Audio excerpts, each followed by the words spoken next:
Welcome to Finance 15. I finally stopped naming it Friday Finance 15, and now I'm doing it on Friday.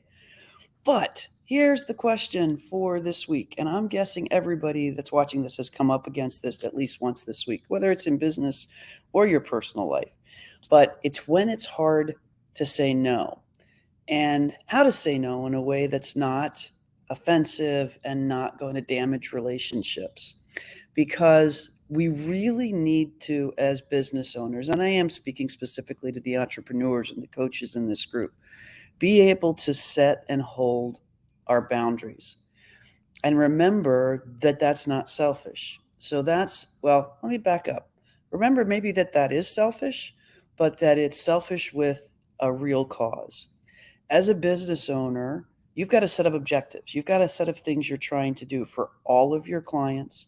If you have team members, for all of your team members, if you're one of the contributors to your family income, for your family, if you have personal goals, for your life goals.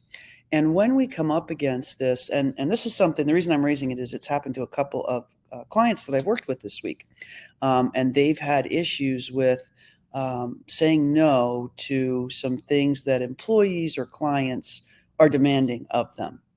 And one of the things that I always remind myself of or my clients of in that situation is, hey, remember why you're doing what you're doing.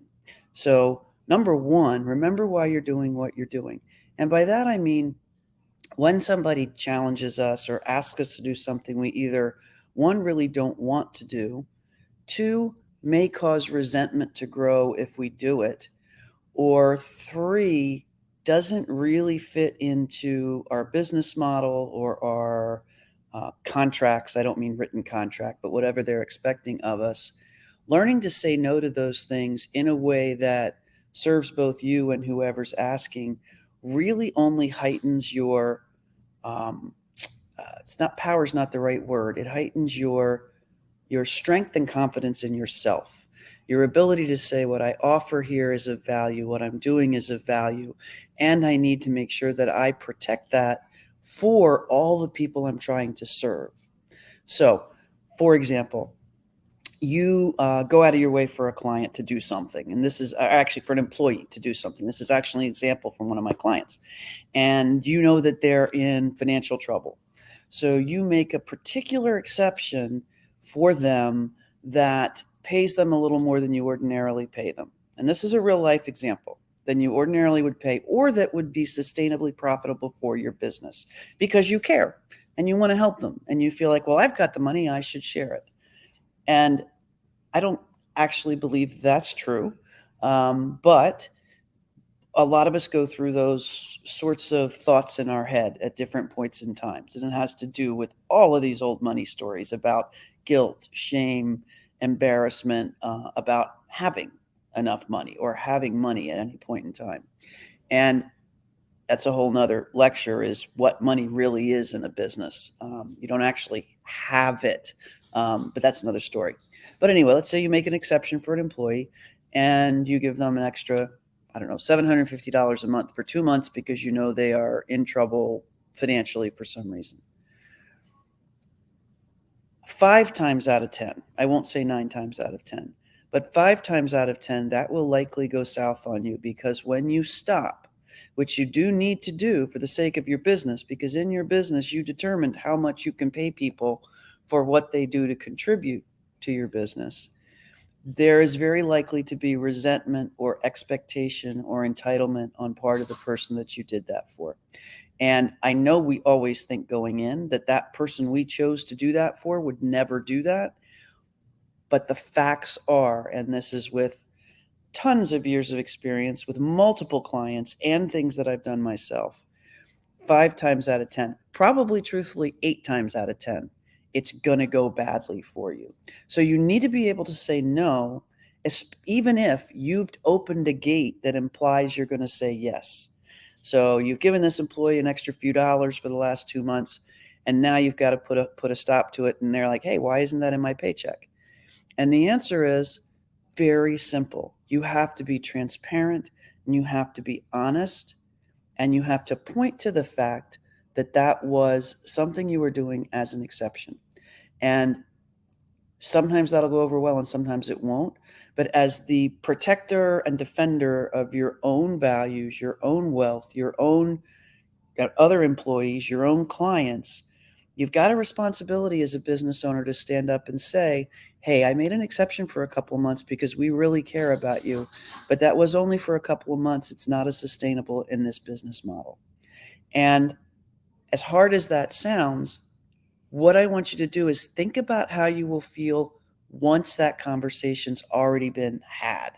Because what we often do is we make that conversation look like a mountain, like just a mountain instead of a molehill. It's like, oh my God, how are they going to react? What am I going to say if they say this?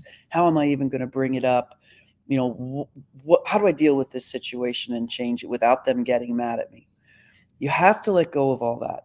You have to let go of how they are going to perceive you and take hold of how you are setting the boundaries to protect, defend, enhance, and grow everything you've taken accountability for in your business. And once you let go of that and literally have that call, I can promise you that having that conversation is so much easier than what your brain is imagining it's going to be. And the reason it's so much easier is because you don't have to explain it. In your head, you're coming up with all these reasons about, well, what do I say if they say this? What do I say if they say that? The answer is nothing. You need to know your reasons for doing what you're doing. And you can, if you want to, explain those, but you don't have to. You can very simply say, my agreement with you is to pay you $500 a month, not $1,250. And I'm glad we could do that for a couple of months. But going forward, we're not going to do that anymore. And then no matter what is said back to you, you don't have to say anything. You can listen. You can say, I'm sorry things are the way they are for you. You can do all sorts of things, but you don't have to spend any time engaging that energy. You don't have to absorb that energy. You can listen. You can sympathize. You can do all those things. And that conversation usually will never go there anyway, despite the fact that you've imagined it. Because when people are given a very direct and honest and transparent and caring input, 9 times out of 10, and this is 9 times out of 10, they're going to go, okay, thanks. I get it. Because there's just nothing really to argue with.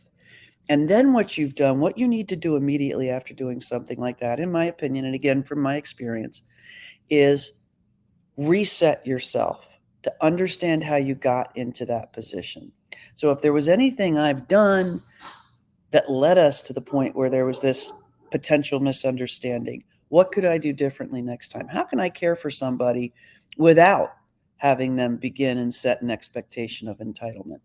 I don't know that I've cracked that code, but I do know that after I go through something like that, and this ties into the no more bartering Finance 15 from last week, is I learned not to do that thing again with another client, with another employee. And the trick there is you're going to always think, oh, well, this one's different. They'd never be like that. They'd never do this.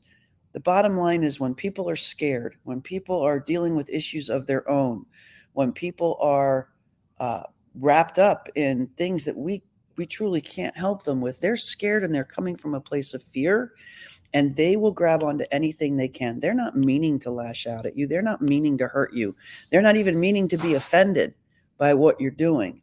They're just coming from a place of fear. So when you understand that, when you kind of own that and say, I can't resolve someone else's place of fear, but I can let them express it. I can give them a safe place to discuss it. If I'm a coach, I may even know how to coach them through it. But I'm going to defend, and I don't mean I mean but. I'm going to also defend and protect my own grounded boundaries, because without those boundaries, I'm not going to be of use to the other 99 people out there that I'm here to take care of. So anyway, I hope that helps. Wanted to get that out there because the questions came up from 2 clients this week who kind of got themselves in this kind of a situation, or found themselves in this situation, and really barreled through and had the tough conversation. And in both cases, it ended up being so much less dramatic than they had anticipated and built up in their head.